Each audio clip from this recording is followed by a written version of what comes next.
So, how can leaders balance the use of technology with maintaining a human touch in their leadership approach? So for me, I do not prefer technology for leadership at all. In general, for task assignment, for work, I do, and that just for project product and timelines management if required. But at the same time, I do not personally prefer any tools for getting into leadership because I feel there should always be a personal touch to leadership. So that's True. where I stand as of now. And but yes, there are tools which you can communicate. I mean, tools can be, for example, let's say Teams is one of the things. If you use Microsoft, if it is cheaper, with a company, I don't know, and Slack or something like, or WhatsApp. Anything could be. I mean, all of these are just technology Yes. things which makes us help, which makes us communicate. So at the same time, I mean, you just need to be mindful that when you're creating a group or something like that, you take a buy-in from everyone in the team that they are being added to this, and this is the formal communication that we'll be having or informal communication that we'll be having. So many a times what I do is I put, at my first company, WhatsApp was the first point of contact for stand-ups that we used to have. We used to have our stand-ups on WhatsApp. Even though Slack was better, we were using Slack. But for Hmm. my team, it was WhatsApp because people had very easy access to it, and anytime they would pick up and send a WhatsApp text, "Ki, okay, this is what I'm doing." Although the format was slightly organized just to understand what is happening, but yeah, I mean, that was just to ensure that the work is going on. But at the same time, in the leadership part, I would always prefer one-to-one conversations and face-to-face conversations over, and always over online consultations or online conversations. And the reason is simple, because when you meet someone, the body of a human being, part of it, what makes us human is we seek company, we seek partnership.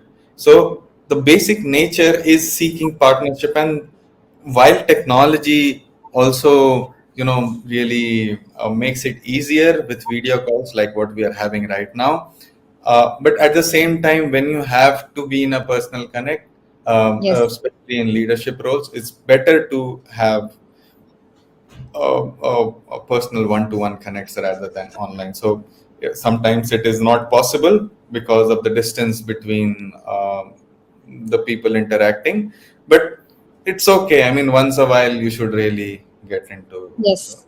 that part. I agree. Sure. Thank you so much, Pranav. Let's move to the next section, which is diversity, equity, and inclusion in leadership. So, why is it important for leaders to prioritize diversity, equity, and inclusion in 2024, and not to specific year, but like that? And also, can you share a success story regarding the same? Yeah, so um, diversity and inclusion, big terms. Good. Okay. So diversity is basically maintaining people of all races, castes, creeds, despite, I mean, recruiting people despite of these things, Yes. right? Having a common ground for everyone. And inclusion is the fact where everyone feels included, they feel connected to each other as a part of a team. Hmm. So, I think it is extremely important to create diversity in your team. Like in India, it becomes very easy to create diversity because Hmm. there are people from various states, people speaking various languages, people coming from different backgrounds. It's easy, but at the same time, what happens if you don't have diversity is there is a common mindset that the company will start to have, and that's not good for the company in the long run, because they would be heavily biased. Because so for example, if you are from a certain place, certain area, and if I am from a certain area too, we would have common biases very often. And our common biases will show up in the work that we are doing. So, for example, let's say we have a bias of hasty generalization. This is a cognitive bias that I'm talking about. Mm. So, hasty generalizations means you see one situation and you generalize it for all people. Uh, I could give one such controversial example, like Bengali girls are they do black magic. What?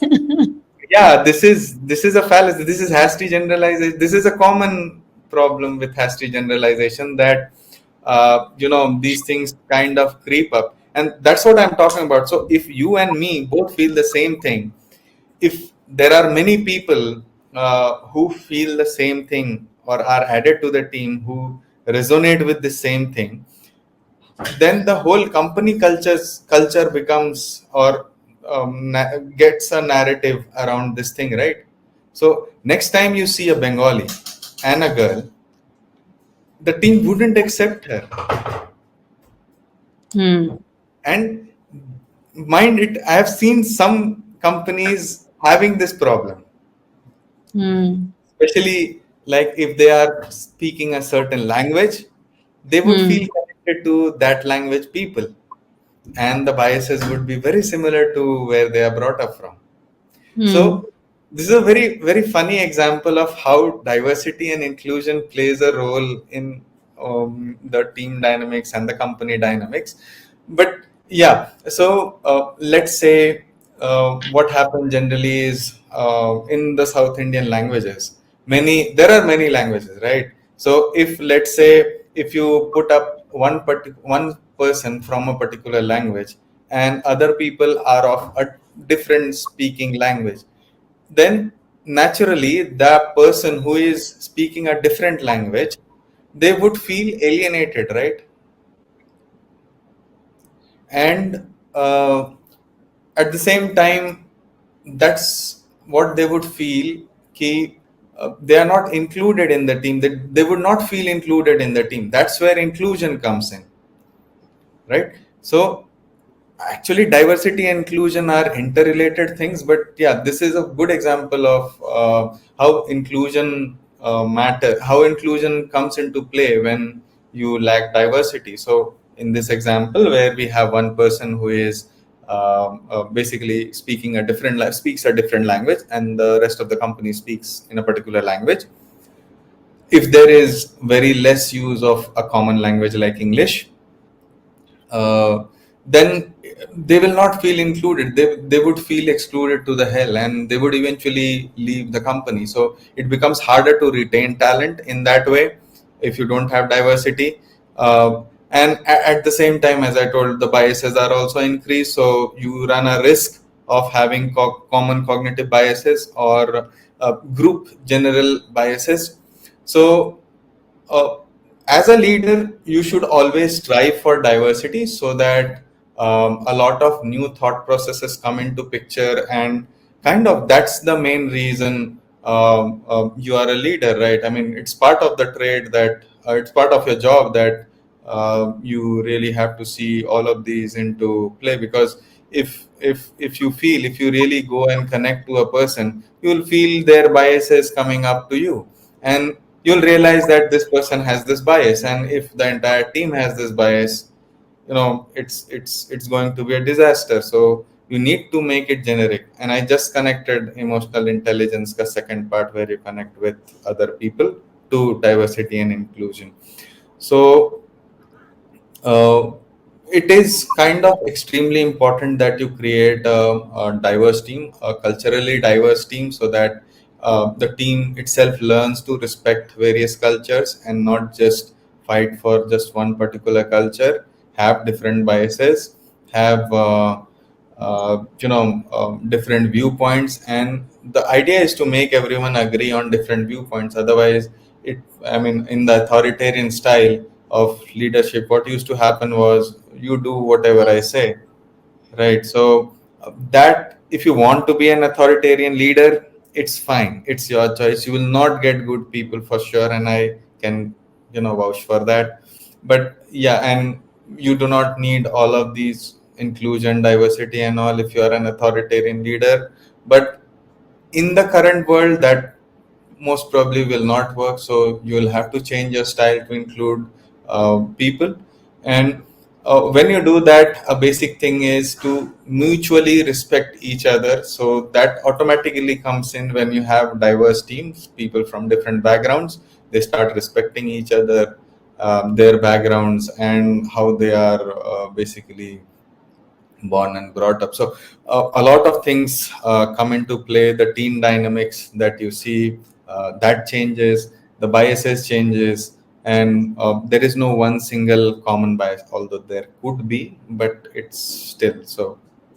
So the reason why I told there could be one common single bias is, let's say in the language format you have all the South Indian languages combined, then the common bias is North India, right? So Yeah. that's okay. I mean, you can't avoid it, but then you start recruiting. So the problem is, people are highly insecure about language, and uh, it's the situation in India where language politics is on the rise within the states, and I Hmm. really don't support that. So for me, language is a medium of conversation and to express yourself. If you are able to do, or if you are able to find a Yes. common language, that's more than enough. I mean, you can be proud of your language. It's your choice. It's what your previous generations did. It's fine. It worked for them. But right now, if it is not working for you, you're creating problems for yourself. Learn the new languages, and the problems will be sorted. So all of these come into picture when you're building a kind of a flamboyant, diversified team. And I learned it from kind of my first manager only, that, you know, when I joined the company, the entire company used to speak in a certain language, and I was the only Hindi speaking guy. So Okay. I never felt unincluded in that. So there is a person called Naveen in that regard. So he became kind of a very vocal person about me. He used to kind of get everything translated wherever it was not under his control, and he would never he didn't know proper Hindi, but he really tried hard to get things and make me feel included. So I'm always thankful to him for what he did. But eventually, what happened was we kind of got into hiring different kind of people, and rest is history. So we were heavily diversified, having almost all the states. So my team size was quite large, and we almost have had all the states of India covered within the team. So Great. that was also kind of a good achievement, I would say. But yeah, I'm proud of it. You should be. You are. It's very important, True, and we should explore other culture too. Now you cannot stay with your own this thing, right? Try to true, you to explore others also. true. Yeah. So we also use one more term, equity, Pranav. So it's same, I think, right? It's like it covers you covered everything, but yeah. Yes, equity. Okay, I'm slightly confused about equity. I always think in terms of how much I own the company as equity, but okay, chalo. In this case, yeah,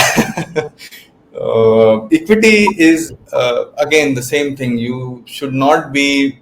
Uh, um, I mean, if equity is defined in this way, that it's kind of equal treatment for all, regardless of their age, gender, caste, or I think gender and sex are two different things now. I'm not sure, but yeah, whatever it is. Um, so, if equal treatment is the thing, then yes, equity is absolutely Yes. necessary. But at the same time, when you practice situational leadership, that sometimes can be a problem. So you have to really balance out, think through what is happening, and be very vocal about things. So for example, let's say Mm. if you have a fair skin, Mm. okay, and this is a common bias which I am talking about. If you have a fair skin, you are a good leader. If you are following the skill will matrix or situation leadership style, and if you put a black guy, I'm not racist, I'm just giving a situation. So if you put a black guy in a situation where you'll have to remove them, right?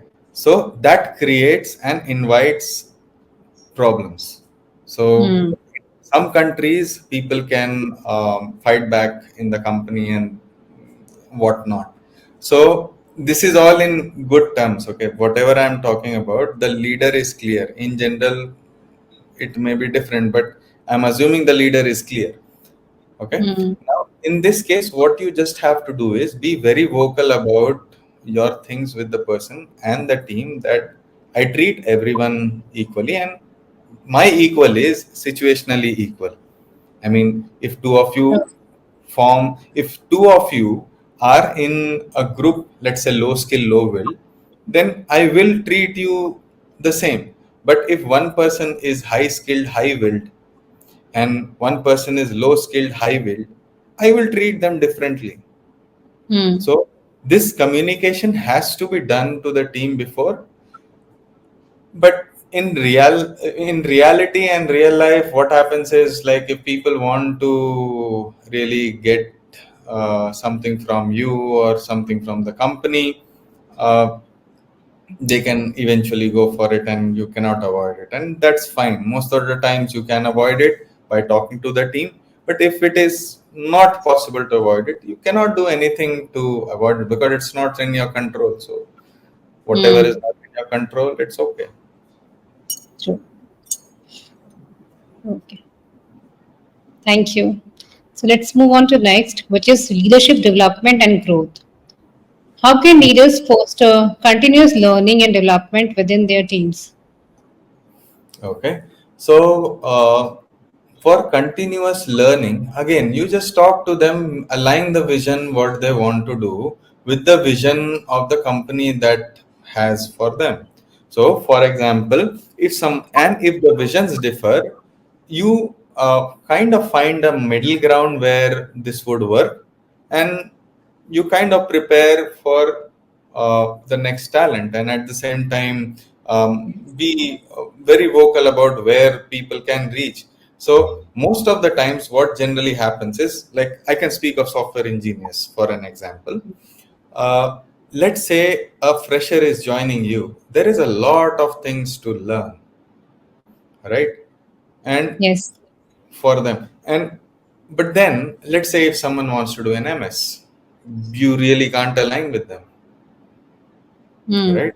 All you can do is keep, MS. If you want to do it immediately, you can't do. But let's say if you wait for some time in the job, get some experience, so that by the time you're done for your masters done with your masters, then you know you can show your previous work experience and get a better job there.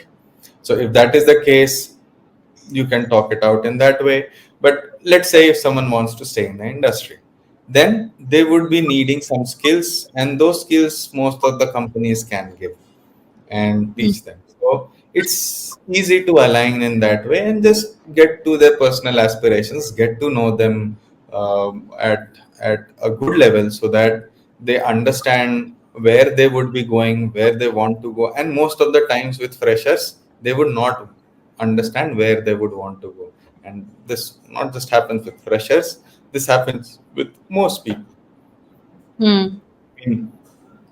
Uh, so generally how it can go is, you ask them how they want to grow in their career, give them opportunities for that, and put them on spot on few things, for give them accountability, basically give them Sure. accountability, give them responsibility, and at the same time accountability. Responsibility always should accompany accountability, otherwise Yes. it's not going to work. True. So let's say if you have to learn, and maybe you can provide incentives, like it depends on the position that you are in. You will either have to convince your senior management, or if you are in the senior management, it's just that you can create incentives for the growth of individuals. And many companies have this as a standard process key, some companies also force this. uh, I mean, that's kind of extremely misused by employees. But yeah, I've seen some companies forcing employees to really complete this for their next cycle of appraisals. You know, even that happens. But chalo, that's forceful. But yeah, these are good things which need to be taken care of. But at the same time, if it is not done through the managers, it loses its impact, because you have a very deep rooted connect with your leaders. I'm not talking about managers. You have a deep rooted connect with your leaders, and sometimes, when you have that, you get a lot of chances to really grow into what you want to become, align it, and that's how you'll grow together. So company has would be having some goals. Company, let's say, if you're depending on the nature of your role. So for example, in middle management, what happens generally is you are, especially technical middle management, what happens is you are slightly technical, you are a people's manager, and at the same time you'll have to juggle between the products or projects that you're working on. So that's a good place to be in for people who like that. And at the same time, what happens there is, in terms of technology, let's say someone wants to be an architect, you can groom him into or her into that role. And then mm, there could be multiple examples like that. You just have to talk to them, get them aligned to what the company wants to do. And many times, what I have seen in my personal life also, I mean, personal, professional life also, is that uh, many a times when you groom people, they become future leaders. And that's what happened in my first company. Similar thing happened in my second and third companies, and even now. So you you groom people. When you groom people to become leaders, all Hmm. of these become possible. And yeah, those who do not want to be leaders, eventually you will figure out a mutual path. Yes, agreed. Thank you. You're writing a book on this, during this podcast itself. And okay. I So, don't know. Maybe I will sometime. yes, yes. We can collect all your posts, of LinkedIn, and we can make a book of it. Yeah, I think we should. And next is like challenges and common pitfalls. So, what are Mhm. some common challenges that leaders face today, and how can they overcome them? So, I'll start with the basic challenges that leaders face. One is gaining the trust of the team. Most leaders do not get the trust from the team. Hmm. Sorry, I'm sorry. Leaders get trust from the team. Managers do not get trust from the teams due Hmm. to a variety of reasons. And Mm-hmm. uh, to avoid it, well, change your management style or leadership style, as I would put it. So learn new ways. There are many management courses out there, many leadership courses out there. Go dive into one of them and get to be a good leader. You will have a good connect with the team.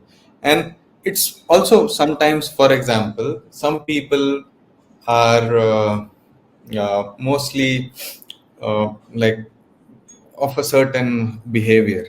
So, for example, I am an INTP in the Hmm. Myers-Briggs personality test. Hmm. So, and I'm heavily introverted because of my nature of my personality. But I'm Hmm. still a leader, and I think I'm a pretty decent leader. So the thing is, this introvertism or these things you will really have to overcome and eventually make it a part of your behavior, your Hmm. part of yourself. So the my idea is being yourself most of the times, is what will make you a better leader. You Yes. evolve your leadership style based on your behavior, and if there are some changes necessary, change your behavior first and then put it on, because the longer time you will have this disconnect between your own behavior and your leadership style, the longer you will be in a state of trauma. Your brain will be in a state of dissociation, and that's not a good place to be, because it increases cortisol levels, and a lot of things start going wrong. So we all wear masks, and it's fine to wear masks, because somehow you cannot be open to everyone about everything, and that's fine. But at the same time, being a leader, you need to be vulnerable, and it's not easy to be vulnerable to a team. But hey, it's just a small team, it's not 1 billion, 8 billion people, right? So it's okay, and that's a common pitfall, and which leaders, or let's not call them leaders, managers, fall to. The first one was they do not connect to the team, and the team do not get their the manager does not get the team's confidence. That's the worst thing to be having. That's the worst thing to have. So and at the same time, when there is a senior leader who is introducing a junior leader to the team, or the junior leader is new, uh, then in that case, the senior leader's responsibility would be to make sure that the junior leader's positioning in the team is such that, people, it becomes easy for him to gain trust from people. Sometimes it's hard, but yeah, at least you should try to make it easy. Another common pitfall is being too rigid, or too unflexible in your ways and methodologies, and Hmm. that kind of is a very big problem with a lot of leaders, especially the ones with the thought process of old school headmasters, because they feel that something is right, and only one thing is right in that regards. And this is a very common fallacy that we see across India, that opinions, respect of opinions is actually lacking, and that's a very common pitfall that many managers and leaders fall to. So the basic thing is, again, change your thought process. Be emotionally intelligent. The first part of emotional intelligence is to understand your own emotions, right? So when you understand your own emotions, you need to be mindful of the flaws, or the biases that you have. If you are aware of the biases that you have, you can always change it, but you need to be first aware of the biases, and it is That, okay to have biases and work with biases. It is fine. What is not fine is not changing the opinion. Yeah, this is one problem. Another problem is that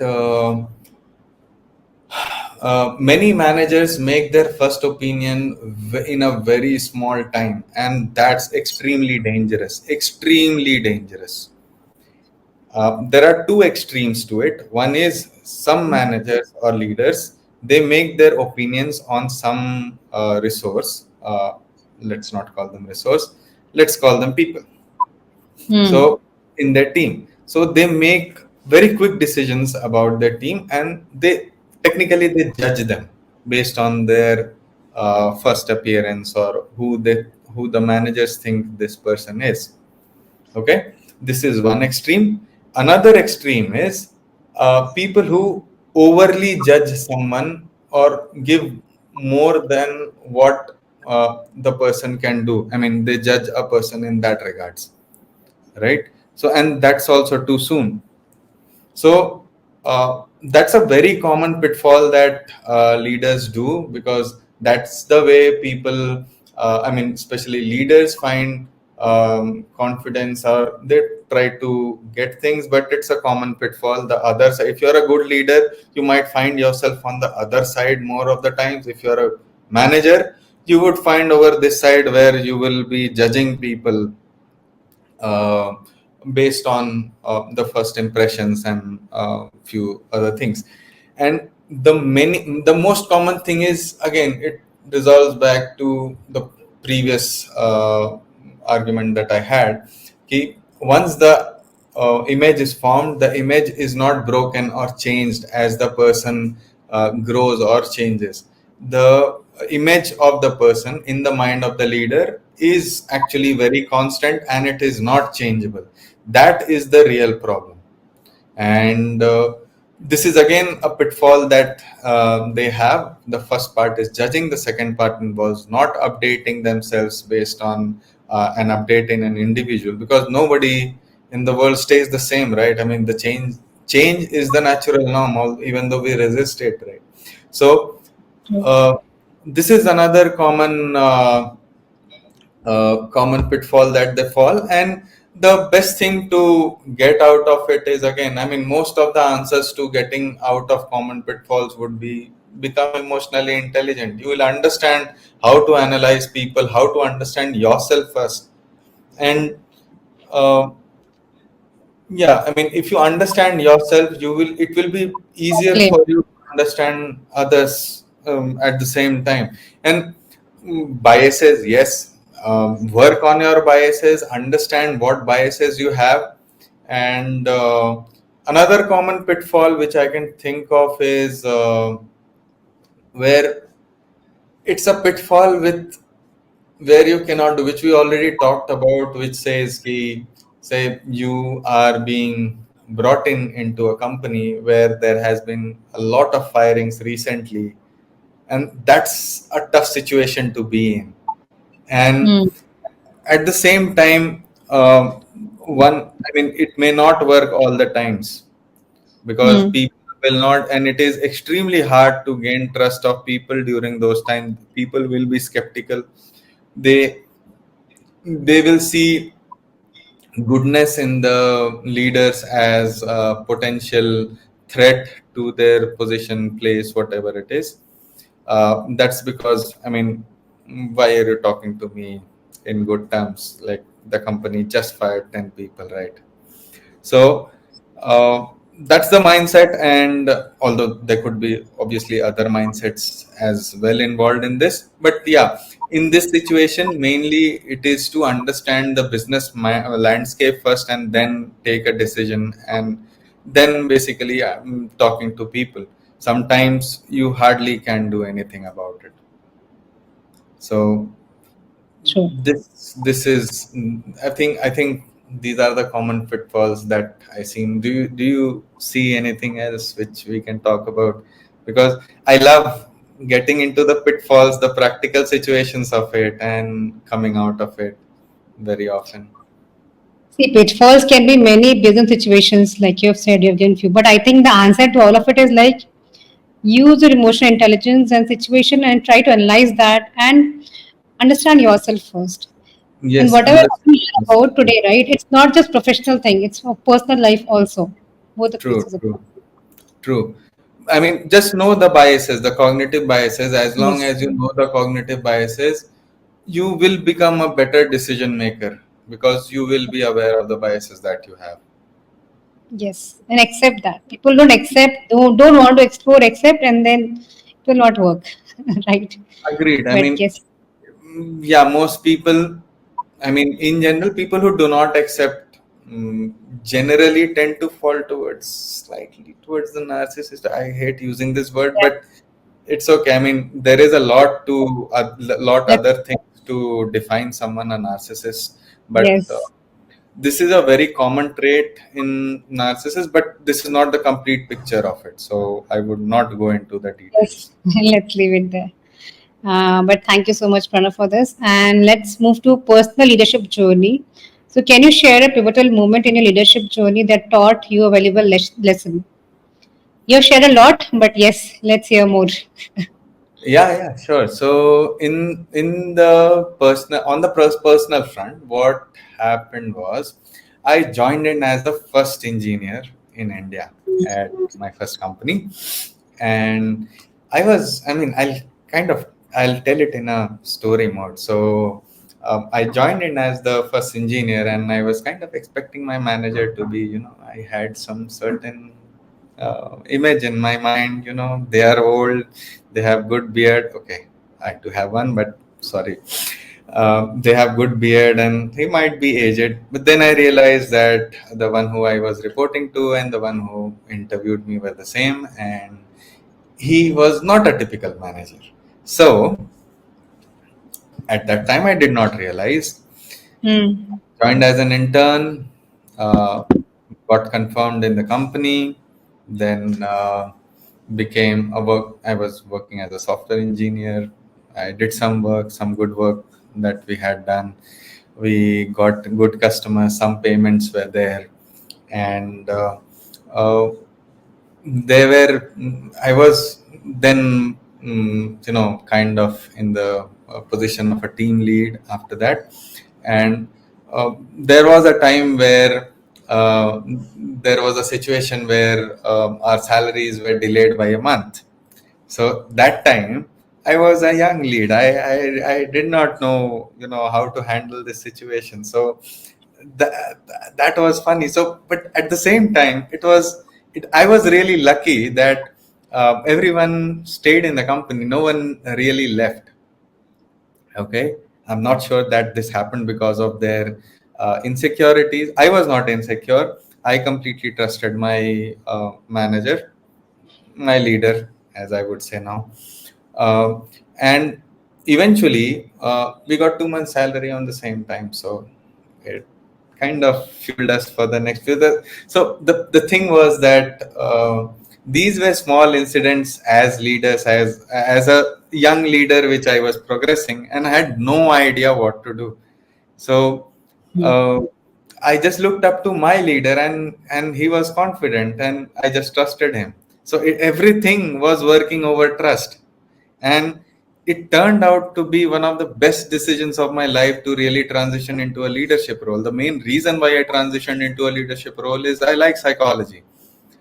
That Hmm. time I was too meek and young to understand the real intricacies. I just knew psychology 101. It's like cognitive things, and classical conditioning, like how do you condition something.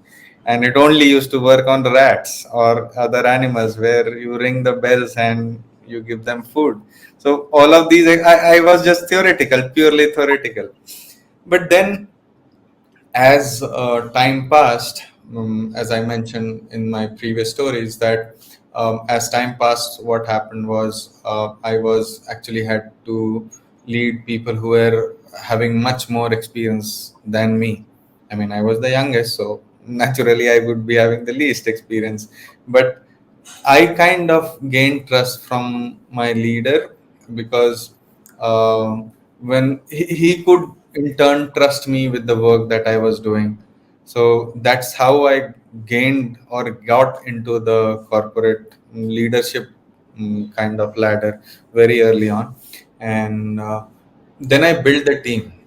When I started building the team, when I did my first hire, what I did was I gave interviews at various places and got the feedback and other things from there. I was very pushy for the feedbacks, and I kind of got it.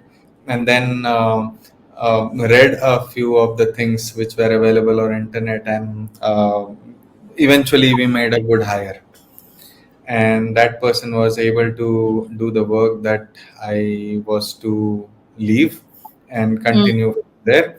And he stayed in the company for long. And then slowly, that was the first hire. And then once I became the lead, and then slowly to an engineering manager, I had more responsibilities, more of the people that I was handling. So I think around 33 people were reporting to me, I guess, during that time. And I'm not sure of the count. I lost the count, but there were too many people reporting to me. But I know each one of them by name. So, yeah. So we had good hires, and we kind of created the uh, uh, interview metrics and a lot of things. So there was nothing, and my manager was actually building a lot of things to put into place, and somehow that really passed through me, and I was able to contribute. And hey, we built processes, we learned from bad hires, we learned from how not to take interviews. And for example, there was a situation where we put up a post in Naukri, and let's say 20 candidates applied. We were waiting in the office on a uh, I think on a Saturday, and out of those 20, one lady turned up, and that was our only hope. We needed people badly. I mean, we needed people to help. We were not getting, I mean, the placement in the right placement in the market. So initially, these were the initial days. So we had to continue with her. We actually got her the test done, and we took the interviews, and she was just at the okay mark, and we had to accept that.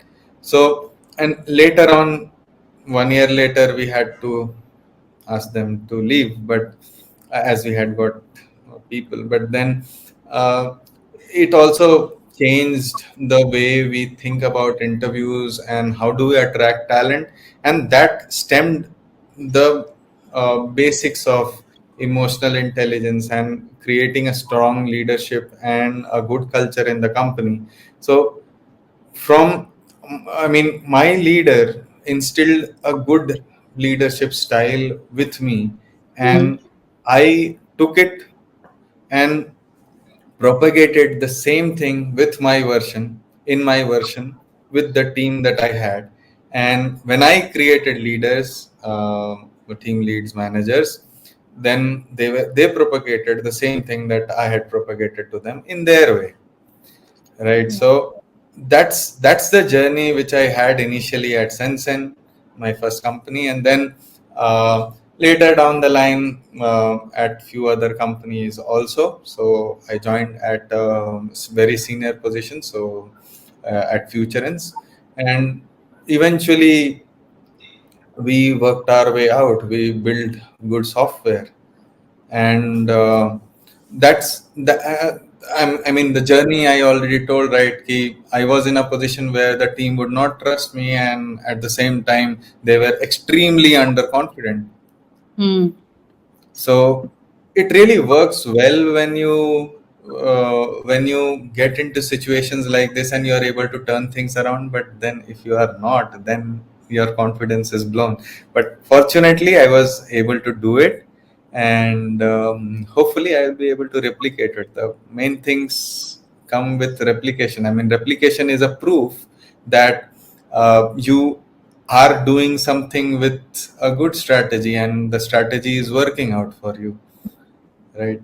So that's that's how my journey has been, and that's where we are. It's a ripple effect in your case, coming from leader, leader, leader, going on. True, Great. true. Yeah. So coming to the closing, Pranav. So where can our listeners connect with you and learn more about your work or leadership? They can connect to me over LinkedIn. I reply to every last message on LinkedIn, so it works. And provide your ID. Yes. Sure, And what final? And this is last. But again, sure, we are meeting for the next podcast soon. Okay. sure. So, what final piece of advice would you give to aspiring leaders who want to make a significant impact in 2024 or beyond? Like I a think final advice. yes, understand yourself and understand emotional intelligence, and Yes. eventually life will treat you in a way that you will learn all of these things on the go. And there is no single point. There is no person who has seen it all. Everyone is figuring it out. I am also figuring it out. So it's just that things are different because times change, society as a mindset changes, and yeah, you just have to stay relevant. That's the thing.